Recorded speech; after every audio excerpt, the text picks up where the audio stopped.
Hello! So this is recording number 3, I think, for the movie. It says 007 on the device, so I don't know what that means. Yeah, recording number 3. I thought I would just check in, essentially, just let you know what I'm doing at this stage of development for the CANNAMAN movie. Clock's just turned 6 o'clock on the nose on the 8th of March 2023. So I'm just about finished the airport scene. This is scene 3 for the movie. I really need to get my fucking finger out to make sure it's ready for premiering it at the places where I want it to be screened, whatever. But yeah, so it's good. It's looking good. Interestingly, the more and more I do this, the more and more it's that it's that creative spirit that's seems to be autonomous. I feel like I'm fucking, I don't know, it's bizarre. It's like the story, you sit there and it's like if you're a musician or an artist of any form, an engineer, somebody that is engaged in some form of craft, you might have a similar sensation where you don't really feel responsible for the thing you're producing. You feel more like, you're channeling something, you're bringing something through. That's what this feels like. It could be from the like deep recesses of your subconscious, but it's quite peculiar, I think, because an idea that will arrive, it just seems to be that there's like a fully established picture for that lives out there in the world. Like for the CANNAMAN movie, it's kind of like each single frame collectively makes up a scene. Each scene collectively makes up the entire movie, and broken down from the entire movie down to each scene, down to each individual frame, every image. Then before every image is the idea, and the idea is when I'm sitting thinking. I'm not trying to think what would be best. I try and put myself in a meditative state where I can kind of listen. And then it arrives what's the best thing, and that's where I think it feels autonomous. It's like the CANNAMAN movie lives out in the world already, and I just have to access it through being disciplined and put myself in that meditative state. And the reason I say this is because with each individual idea, with each individual piece of information that I contribute towards the movie, it ends up connecting to something which seems unrelated to the state in which I thought the initial idea came through. I'm not going to say any of these like what they are at this moment because it might be a spoiler alert if you've not seen the film. But sometimes it's very peculiar how at this early stages of the film and the things. I mean, I'm on scene 3 now, so the way I was thinking of scene 1, the things I was putting into scene 1, it's now like complementing into scene 3. It's like perfect. That's what it feels like. It feels like, oh, that's really convenient that I had that thought prior. And it's these little convenient pieces of information collectively put together forms this picture. And it just kind of feels like I'm disconnected from it. It feels more like I'm just kind of like I've become blind, and then it's like, fucking hell, here it arrives. So yeah, I'm enjoying doing this, quite honestly. It's phenomenal. I'm really loving making this CANNAMAN movie.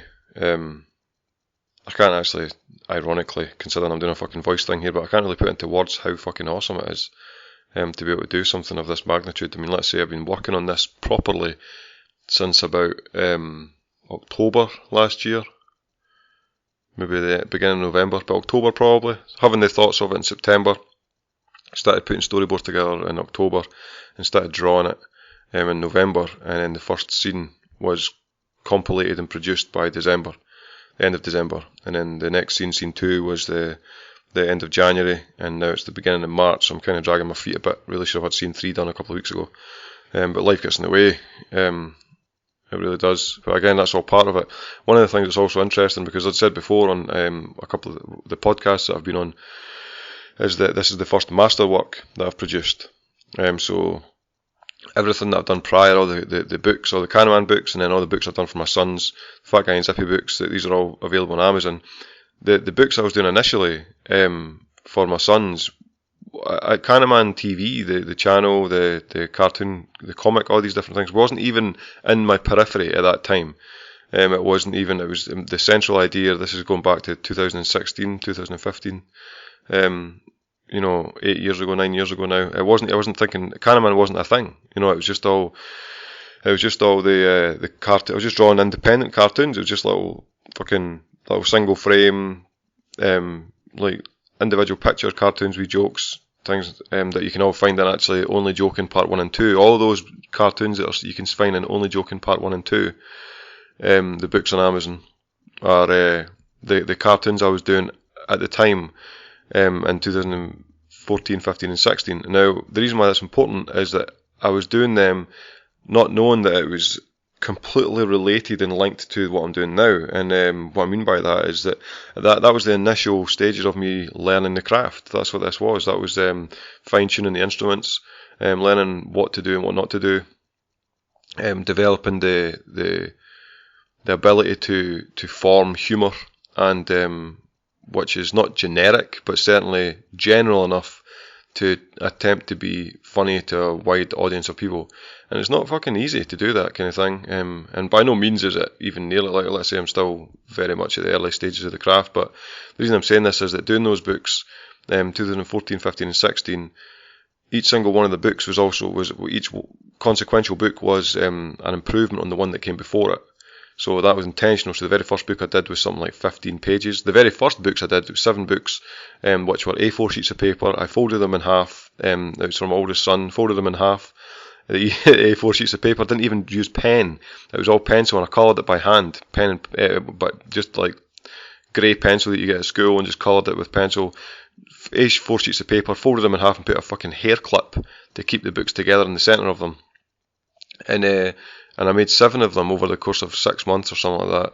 And each book I was like, right, so the very first book was like 12 pages or something, 15 pages. And the next book I was like, right, I'll have to always improve. So the next one was 20 pages. And then the book after that was like 25 pages. And then I think the last book I did was something like that. It was like 30 pages or something like that. And I was like, right, okay. So once I'd done that book, I then managed to find software where I could colour them digitally. So that was the improvement. That was the next stage of the craft, being improved upon. I wasn't colouring it by hand. And the time period of colouring it on the computer, I managed to find pens. So I was out, like, going over the images with pen instead of it just being pencil. I was going over it with pencil, standing out a bit more. Again, fine-tuning the craft. This is 2015 by this point, and 2016, and I remember I was going to college. I went to college to do social science with 2016, and I remember I was showing the cartoons at the time, which were black and white still at that time, but I was using the fine liner pens, so I was beginning to kind of up my game. And I remember the response from people were like, "Oh, they're good. They're doing just compliments. People being nice." And but there was always that drive to try and be more, just to improve on the craft. And that was 2016. 2017, 2018 kept, it was rolling in. Still drawing, still producing like books. The Town Called Fun, one of the popular ones. Really love that book, The Town Called Fun. Again, all the books I'm mentioning here you can find on Amazon. Help support what it is I'm doing. And so just kept drawing, not knowing that I was fine-tuning the craft for a bigger thing. Fine-tuning the craft that was all necessary to then engage with this masterwork of the CANNAMAN movie. And that's all it is. I've said it before, I think it was in the Simple Life podcast, where it was like the masterwork is not a grandiose fucking term. It's essentially a masterwork is it's exactly what it describes. You're engaging with your work to a mastered level. You manage to fine-tune your individual skill set. Each unit of skill is a layer in your skill set. And like I say, just being able to draw first was one layer, inking them over with the pencil, with a pen was the next layer, using it digitally, learning how to colour digitally with the software online, that was the next layer of the skill set. Adding in shadow, I remember that was an important part, because I remember thinking to myself, how the fuck, at the time, this is 2017 probably, like, how the fuck am I supposed to make these better? And I remember thinking to myself, like, I'll just add, like, so if I made somebody's jersey blue, I was like, well, I can get a darker blue and make it on the outside so it looks like shadow. And I remember thinking to myself when I do a picture, like, fuck this is going to take ages. Like, this is going to take fucking it forever, man. And I remember thinking that at the time, so I spent a couple of weeks, more than that maybe, not doing that, whilst hearing it, just whispering in my ear, like, if you want to improve, you need to do this thing. If you want to improve, you need to do this thing. And over time, that process of, an increased stamina for your work is an essential ingredient for becoming a master of whatever craft you're doing. And that's really important to understand, that the greater you increase your stamina for each task, if you want a piece of work that's produced in a minute, you get a minute's worth of quality. If you spend a year working on something, the piece of work that you'll have after that 12 months will be of consistent value for 12 months worth of work. So inevitably it will be something superior. And I think this is something that's really important for songwriters, for screenplay people that are writing screenplays, for anybody, for people that build fucking furniture or fashion or musicians, or, name your craft. It'll maybe pop to your mind right now as you're listening to this. Name your craft, and by exclusively increasing the stamina for each individual task that you do in your craft, you immediately up your game. You immediately put yourself in a position where you're in a constant state of improvement as a consequence of going like, right, my last project I worked on, the last task that I worked on, I spent 5 days working on it. This project, this task, I'm going to spend 10 days working on it.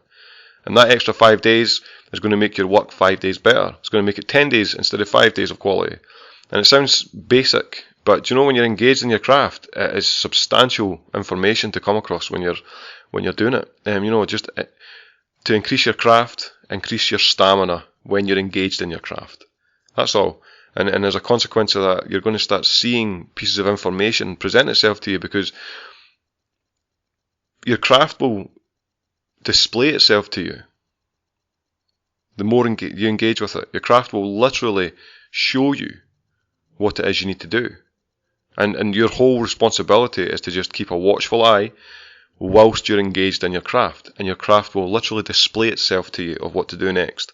And there's pieces of information that are hidden in periods of time that are required to work on it, and you won't access that information unless you work on it for that length of time. So if you spend 2 days working on a project, you spend 2 days working on your craft, there'll be 2 days worth of information that your craft will be showing you hidden there. If you spend 6 months working on it, you will have to spend 6 months to then access 6 months worth of knowledge. And again, it sounds basic. It sounds like, basic as fuck, but it's really complex. You really don't know this until I didn't know this until I started engaging with it. And again, that's what takes me back to what I said at the beginning. Like, I feel guided. It feels like I'm just kind of like a vessel that's just kind of like, as long as I'm willing to discipline myself, put myself in a position of sacrifice and repetition of the craft, and to just be aware. And also, what's really important is to be humble. Like, fuck's sake, you're nothing special. Everybody has this path. The thing that's unique to you is your consequential output. What it is that you're outputting to the world, what it is that you're producing, is your unique fingerprint that you're leaving on the world. But you should never be in a position where, I'm amazing because I did this, or I've wrote this amazing song, that means I must be better than everybody. No. You just put yourself into a position there, and the creative spirit used your biological template, your personality, your current skill level to channel itself into the physical realm.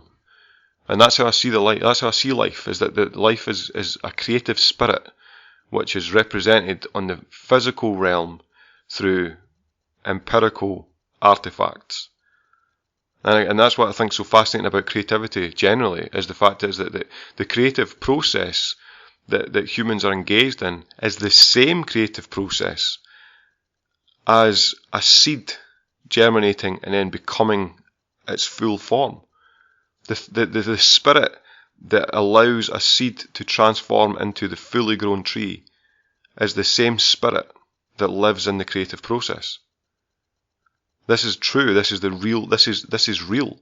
So I think that's why it feels like you're touching on the divine when you're engaged creatively. It doesn't feel like you don't own it. You're barely renting it. You're just in a position where you should be nothing but fucking grateful that you can actually contribute in that manner. And that's what I find so fascinating and so exciting about doing the CANNAMAN movie, because keeping a watchful eye as I'm producing the movie, what I'm finding is that my emotional centre, and it sounds silly again, sounds like almost obvious, but you do 1 day's worth of work, you'll have 1 day's worth of emotional turbulence, emotional transition internally that is consistent with that 1 day's worth of work. So if you do 1 day's worth of work, you'll feel 1 day's worth of, if you even maintain an introspective eye whilst you're engaged in your craft for that 1 day, you'll have 1 day's worth of transition internally. It's almost like you've leveled up for 1 day. That's what it's like. You do 2 weeks, you've got 2 weeks worth, and in that 2 weeks period time, you'll experience internal emotional sensations which are consistent with the craft that you're doing over the course of the 2 weeks. And one of the things I've noticed, so it's like there's like, so doing a good example of this, doing the CANNAMAN comics, it takes a month to do it, so it's 4 weeks. It also takes a month to do the CANNAMAN animation episodes, right? So over the course of 4 weeks, and because of the fact there was 14 comics, I became very familiar with the internal sensations which were present over the course of the 4 weeks of creating each comic. It's like week 1, I would have a sensation of like, it's the building, and I'm not even meaning physically on the outside of like what stage I'm at. I mean internally in relation to what stage I'm at. So I'd be at stage 1, week 1, where I'd be creating the storyboard, and I'd be then doing the initial sketchings and the drawings and the inkings and stuff like that. And that would be this sensation of excitement and sensation of an upward trajectory, essentially. It's almost like liftoff. It almost feels like you're euphoria. You have adrenaline to an extent, not like fucking sport level of adrenaline, but certainly this low hum, this low background frequency of adrenaline, which was present the entire time. And then week 2 would arrive, and then you would feel that adrenaline kind of fade. You'd almost go into a state of like minor fatigue to an extent. Week 3, I would have like a mixture of, oh fucking hell, this is taking ages. This is like, I really feel relatively fatigued. But at the same time, there's a small window of like, holy shit, I can see week 4. You know, you're like, almost there. Holy shit, this is good. Week 4 arrives, and you hit a fucking brick wall, and you're like, shit, I'm exhausted. But the feeling of exhaustion is the feeling of exhaustion by week 4 of doing the comics was only, and it was intense. Like, oh fucking hell, I can't wait for this to be finished. But that feeling of exhaustion was kind of neutralized based in the feeling of euphoria and excitement, knowing fine well that I was almost done. Like, here it's coming, and that euphoria and that excitement and that anticipation would be the energy boost that would suppress the feelings of fatigue that had been gathered over the 3.5 weeks. So by the end of week 4, you're in a state of almost like this fucking buzzy euphoria, the task complete, this is fucking awesome. And if you look, and then the fatigue is 100% there as well. You could recognize it, but you're unfazed by it. You feel almost like you don't feel anything of fatigue. You recognize, it's like having somebody that's in your company but not speaking to you. You know they're there, you can see them, but you can't hear fuck all. And that's what it's kind of like. You can feel the fatigue where it's like, the fatigue's there, you can feel the fatigue, but it's not affecting your state of mind or even your physicality, because you're in a state of hyper fucking excitement that your task's almost done. And I think what's interesting about this is by week 5, because of the fact that you've finished the entire process, the craft has been done, I'm talking about the comics here, and the same thing transfers over to the animation episodes, because each animation episode takes a month, so I would go through the same process with the animation episodes. It was just more intensive as a consequence of upping the game, obviously. Doing a comic was less intensive than doing each animation episode, and this is what I mean about you've got to develop the layering skill set, because I would never have been able to do each animation episode unless I'd spent a month doing comics. And I spent like 14 months making 14 comics, and that allowed me the internal central nervous system foundation to have the stamina of spending then the next fucking 14 months after those 14 months of doing comics, spending the next 14 months making the animation episodes. So it's like a layering element. And what's interesting is after the 4 weeks of doing the CANNAMAN comics, when week 5 would arrive, I'd feel empty. I would have to start another one. I'd have to do another one. And I think when I think about it internally, I'm probably recognising a dopaminergic fall. So over the course of 4 weeks, your dopamine and your serotonin and other relative neurochemicals, which would be active in the process of engaging with your craft, they would peak. And then they would fall as a consequence of the task's over now. And then I essentially got myself into the habit of, like, by the time I'd finished the very first comic, by the time I'd finished the comic, on that same day of finishing the comic, I would then begin the storyboard for the next one. I would then immediately draw a picture for the next one, or I would do something which would instigate a process which would allow my mind to be aware, like, the process is beginning again. So I wouldn't feel the same dopaminergic crash. I wouldn't feel that falling of neurochemistry in my mind, my brain, whatever. Obviously the mind is extremely abstract, but I wouldn't feel that fall as a consequence of just starting the next craft. You're essentially, you're becoming habitual to the process of the craft. And the reason I'm saying this is that doing the CANNAMAN movie is allowing me to recognise that process, but on essentially a 10 to 12 month scale. So this is the largest project I've done, that an independent project, which isn't just like an episode or a comic. This is one movie. It's a solid movie, and the movie is 9 scenes. Each scene is broken down into, it takes a month to do one scene. Taking a bit more than now because I'm working as well, because I'm fucking skint. So yeah, on that note, join Patreon, help me fucking try and do this full time without having to work on the side. That would be really appreciated. I think I'll send out, if you join Patreon, I'll send you out a free comic, one of the comics of your choice. Just need to ask which one, or I'll just send you out the CANNAMAN 101 to 103, I think that's, I've got quite a lot of them sitting. They're all signed, all sent out by me personally. But the reason I'm saying this is that doing the entire CANNAMAN movie over the course of a year, essentially, 9 scenes, each scene takes a month. I would never have been able to engage with the necessary work level and the necessary skill requirement unless I had engaged previously with other tasks, which has essentially prepared me for this. And that's consistent with all individuals who engage in a masterwork.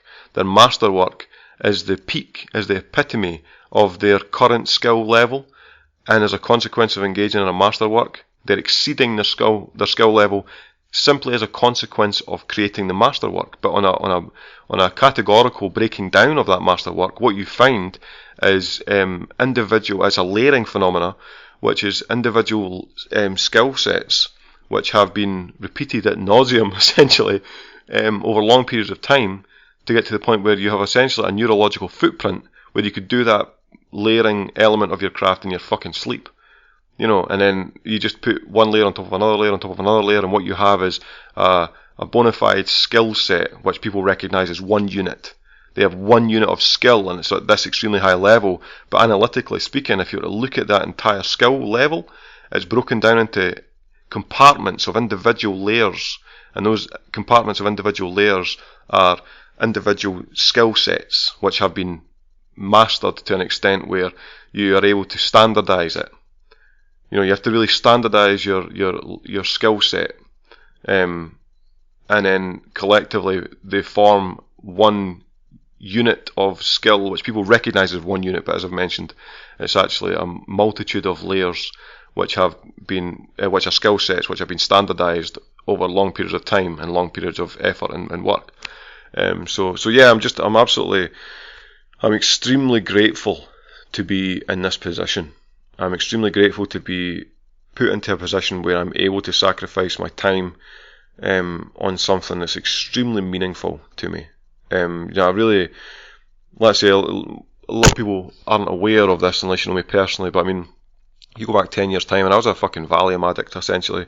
That's what that was. Lots of drugs. And I remember actually saying to my partner at the time was that, it's like, I don't need that. I was like 21, 22, something like that, 23, and I was like, I don't need this. Like 10 years ago, I was like, I don't need to work. I'm not needing to work. You can just work, darling, it's fine, and I'll just fucking get wrecked all the time, blah, blah, and she was awesome. She's awesome. So, she's an awesome person. So she was like, cool, I'm alright with that, that's fine. So she'd be working, and I'd be in the house getting fucking wrecked. Just doodling and shit. And then, but little did I know the universe had a fucking different plan. Slapped me into place and was like, look mate, you better get fucking busy. And the catalyst, quite honestly, was my son being born in 2014. Really transitional circumstances it is for anybody. And it really accelerated it to the point where I was like, I have to get busy. I've said to lots of people about this that it feels like there's a bus waiting, and it's the bus is waiting for all of us, and we all have a suitcase, and it's up to us how much of life we put in that suitcase. And you can step on it, and the whole point is you don't know when the bus is arriving. You have no idea when the bus is getting here.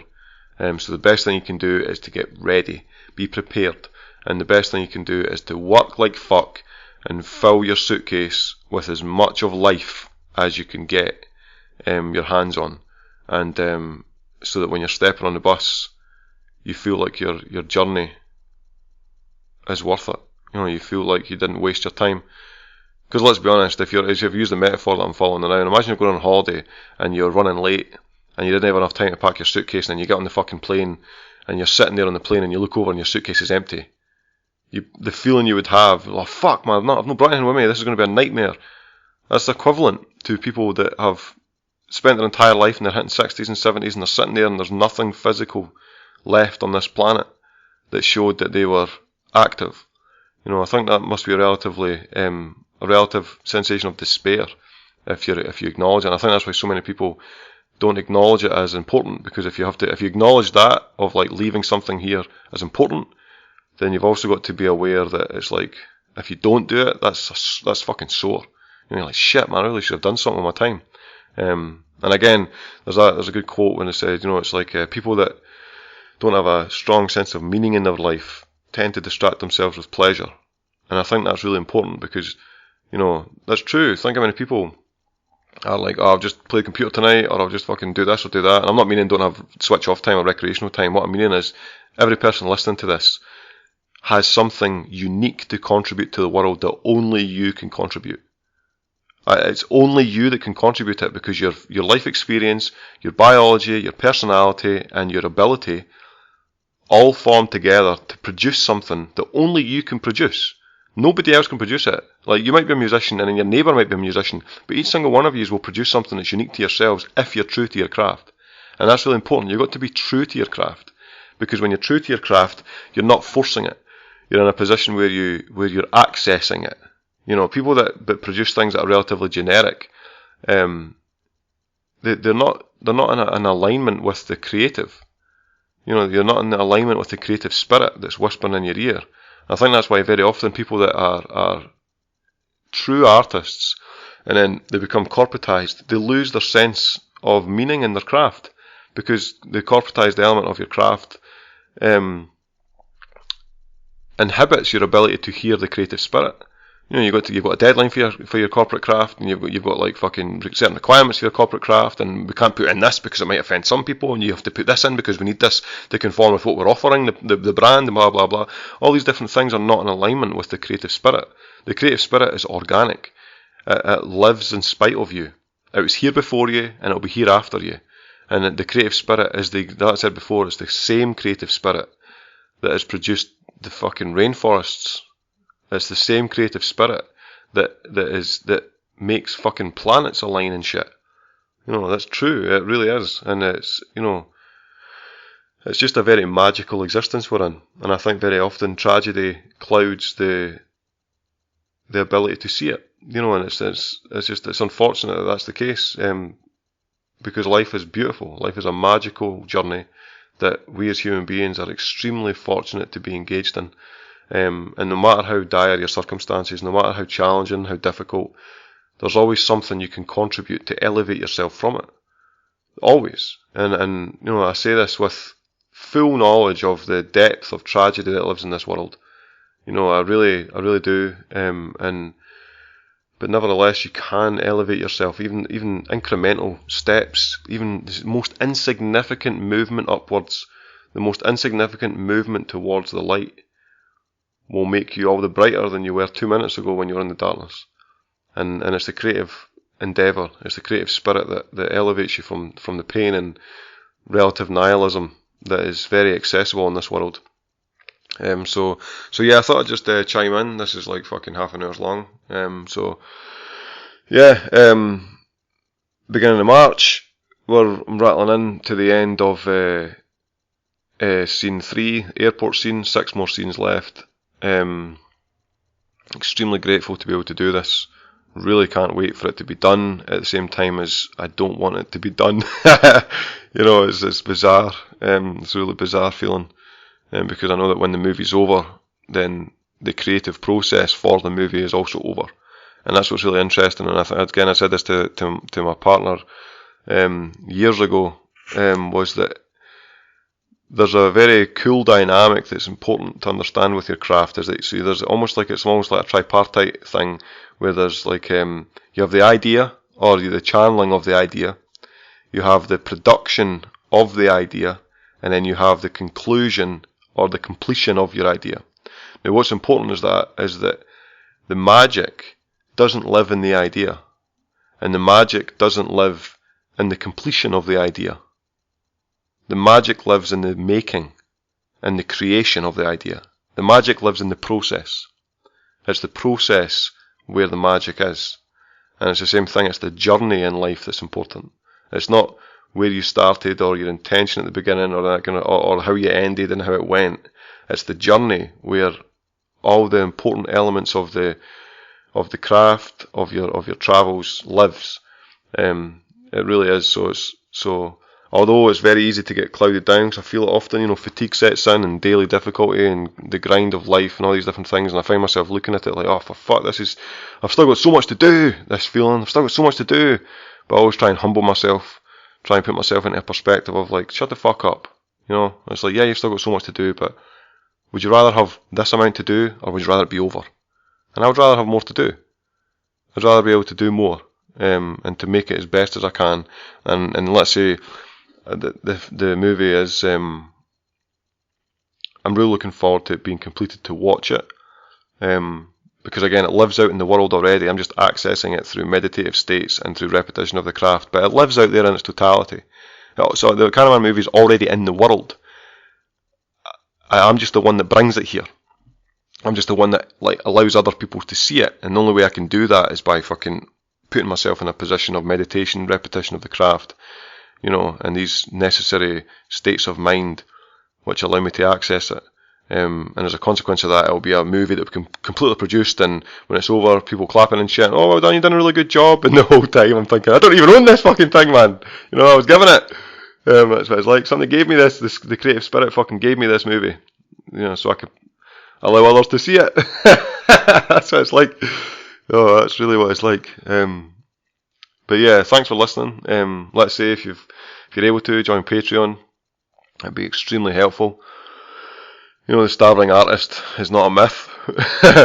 And let's say if you have a craft, work on it, master it, allow the world to see the beauty that you're able to produce. If you don't have a craft, it's not that you don't have one, it means that you just haven't found it yet. It means you just haven't put yourself in a position where you've accessed it. The craft lives inside of you. It might be fucking knitting, it might be painting, it might be fucking sculptures, it might be something that you think's insignificant and irrelevant, and who would want to listen, or who would want to see this, or doesn't matter, there's a million people doing this, or all these other sentiments which inhibit people's ability. Silence that negative voice and understand that the thing that's here for you, your creative, your ability to channel the creative spirit is already in your periphery. It's been in your periphery your whole life. It's been just on the outskirts of your focus. You've been doing a job and then you go and do something in the background at home that elevates you from your misery. That's your craft. That's it. And I'm not meaning like fucking Call of Duty. These things that hack into your fucking dopaminergic system and make it that it's that's what that is. Like let's say there's always space, I'll wrap this up, but there's always space for recreation. There's always space for relaxing and channeling, blah blah. But the truth is, electronic stimulation through PlayStation games or whatever the fuck, computer games, blah blah blah, these are hacking into your dopaminergic system in a way that if you do it too much, you might as well be consuming drugs. You might as well be like an alcoholic or something like that, because you're hacking into your dopaminergic system, which means that then you're not going to be able to access that same system which is necessary to produce your craft. That's just the way of it. That's the truth. If you're spending fucking 8 hours a night, or if you're spending like 8 hours a week playing, you've got an hour left at the end of your work, end of your shift, and you spend that hour playing the computer, that 8 hours available, 7 hours a week available to you, that you would also put something towards a craft and over the course of a month produce something that's in this world, it's lost in the fucking digital memory of the computer. So after the course of a month, the electricity goes out and you're sitting there on the couch with no fucking electricity and nothing to show for like tens of hours of fucking work because the electricity's not on and all your fucking effort's been put into this computer game. And that's just the truth of it. And it's, let's say, not criticising anybody, live your life the way you want to live your life. But life is beautiful, and it becomes all the more beautiful and transcendent when you have something to leave others, and when you have something that's able to contribute in a positive way. And quite honestly, that's why if nobody watches the film, but somebody gets motivation from these little voiceover things, these little audios, fucking dynamite. That's a win for me. Because I'm going to sit and watch the film. 400 views and I'll have 399 of them just myself. I'm alright with that. I've subscribed. I'll make 50 fucking accounts and subscribe to them all. That'd be awesome. But yeah, thanks for listening. And yeah, until the next time.